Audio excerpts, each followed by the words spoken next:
Our personal injury lawyer definitely did not have our best interest in mind. He was only looking out for himself. A van weighing about 15,000 pounds hit us at 45 miles an hour, totaled our car. My wife suffered a whiplash and injury to her back, and I suffered a back injury, right foot injury, and a severe injury to my left hand. Jeff, a consultant from Texas, and his wife Lori were facing an avalanche of medical bills.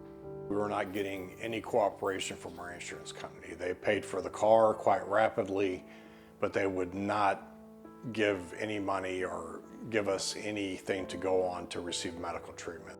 So they turned to a personal injury lawyer for help. He was very charming. He assured us that he was going to take care of us. At the end of the day, he turned out to be a wolf in sheep's clothing. I was headed into work. On my way into work, that was when the accident happened. Deborah was working as a nurse's aide when a car accident changed her life in an instant. I mean, I felt that impact. And he hit me from behind. He turned me to the side. It was horrible. Deborah's car was totaled. She had to have surgery on her leg, and doctors told her that she'd suffered a brain injury.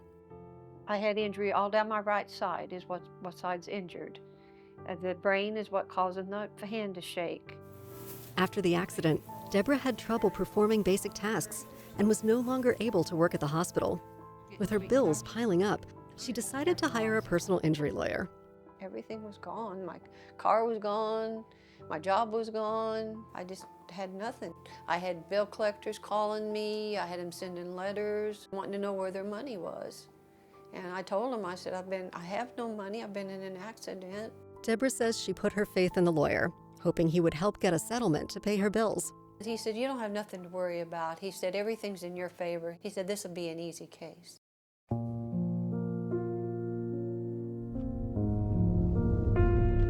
In 2024, personal injury lawyers spent $2.5 billion on legal advertising. Behind these ads is a business model that too often profits from pain. The personal injury lawyer sent us to just a myriad of doctors. He even specified the treatments we were to receive. Most all of the doctors we saw, they didn't even seem like real doctors. They seemed really shady, fly-by-night. According to a recent survey of people who hired a personal injury lawyer, more than 2/3 said their attorney helped select which doctors they saw. Jeff says his lawyer took over his treatment, sending him to what he believes were needless appointments. He was sending us to more and more doctors to build a case. He was not at all concerned about us getting better or getting our injuries treated, just the treatment that would amount to the most money for him. He had really pumped the case up into being something much bigger than it was supposed to be, ever. We got totally taken advantage of. Many personal injury lawyers work with doctors who prescribe excessive treatments and inflate costs. The more medical care costs, the bigger the potential settlement. When the case settles, the doctors and lawyers get paid first, often leaving clients with nothing but debt and pain. Faced with mounting bills, undisclosed fees, and ballooning medical liens, a growing number of victims are suing the very attorneys who once promised to fight for them. When Deborah didn't hear back from her personal injury lawyer, she decided to call her insurance company. I got kind of suspicious on why I wasn't hearing from him. Well, we contacted the insurance companies, and we found out that he had forged my name on the checks. She learned that her claim was settled months earlier, and her lawyer took the money. When I found out it happened, I found out that it was $100,000. He ended up with all the money. He's made me lose everything. My credit is horrible, and I can't help it. I couldn't do anything about it. I mean, I've cried about it. It's been awful. I just don't wish that on anybody. Deborah's story is not unique, and it highlights a pervasive problem in our legal system. Victims, who have every right to access justice, are taken advantage of instead. There's been this huge increase in these personal injury claims against commercial businesses, small businesses in particular. It does all the things a normal fuel pump would do. For small business owners like Dave, whose company services gas stations across Texas, personal injury lawsuits have hurt business and killed jobs. In 2022, one of our drivers, he rear-ended the car in front of him. Our insurance company paid the vehicle damage, which was about $3,000 to replace the bumper. Nearly 2 years after the accident, before the statute of limitations expired, Dave and his company were sued for $1 million. It just strikes you as being ridiculous. How can a $3,000 vehicle damage result in $1 million personal injury claim? It just doesn't stand the test of reason.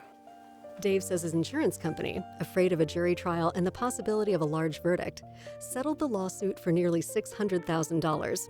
Then it raised his insurance premiums. The next thing that happened is our insurance rates doubled. And then the second year, they went up another 50%. So after 2 years, our insurance costs were 3 times what they were before this incident. His insurance went from $250,000 to $750,000 a year. That's a lot of money for us. Insurance is a big part of our costs. And so to try to cover that, we ended up reducing about 20% of our employee count in the company. We talked about it, right? The increases in insurance costs over time from these lawsuits are just, frankly, they're not sustainable. The real fear is you lose the business. That fear is shared by business owners across the country.